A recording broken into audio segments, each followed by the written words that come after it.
Entrare allo IOV per parlare di prevenzione del melanoma lì dove si fa concretamente. Sabato un incontro aperto alla cittadinanza organizzato dall'Associazione Piccoli Punti di Padova insieme allo IOV in occasione della giornata nazionale dedicata al melanoma per conoscere qual è lo stato della ricerca ma anche come prevenire e curare questo tumore molto diffuso che se preso in tempo però garantisce un'ottima sopravvivenza. L'importante è che alle popolazioni arrivano due messaggi fondamentali. Uno è che ci vuole un rapporto corretto con il sole e l'altro è che ogni tanto si guardi la pelle, perché questo messaggio non è arrivato alla popolazione. E Piccoli Punti e IOV in questo senso stanno lavorando, perché ci sono da anni iniziative che stanno andando avanti e nuove iniziative per rendere le persone più consce, più autoconsapevoli che il melanoma esiste e che va trovato in fase precoce, perché altrimenti dalle metastasi, e questo succede purtroppo ancora nel 15% delle persone, e poi diventa molto più difficile curarlo.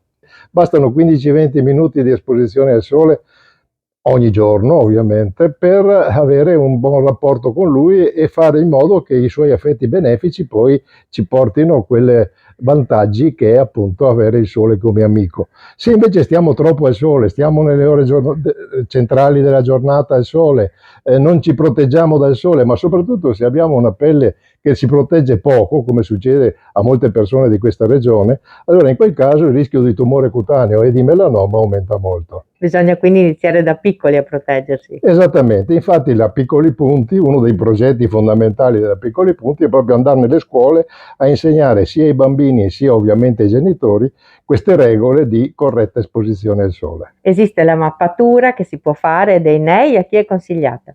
Ma la mappatura dei nei esiste ovviamente ed è consigliata alle persone ad alto rischio di melanoma, che rappresentano nella nostra regione il 5-7% della popolazione, quindi non tutti necessitano della mappatura.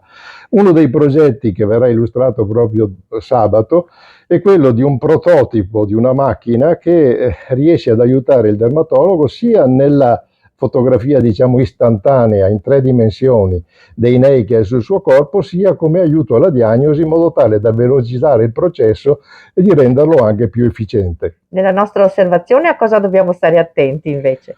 Dobbiamo stare attenti a due cose fondamentali. Uno è che un neo nuovo che compare dopo i 40 anni è sospetto. Due è individuare appunto le caratteristiche del neo sospetto. Non è cosa facile, ma sappiamo che il 70% dei melanomi è autodiagnosticato, per cui è possibile. C'è una regola che si chiama regola dell'ABCDE, dove A sta per asimmetria, B per bordi, C per colore, D per dimensione, ma soprattutto E come evoluzione. Perché? Perché il melanoma tende a cambiare in 3-6 mesi e se cambia ce ne accorgiamo. Nessuno dovrebbe morire di melanoma proprio per questo, perché sulla sua pelle vede qualcosa che cambia, allora chiede un consiglio al medico o al dermatologo.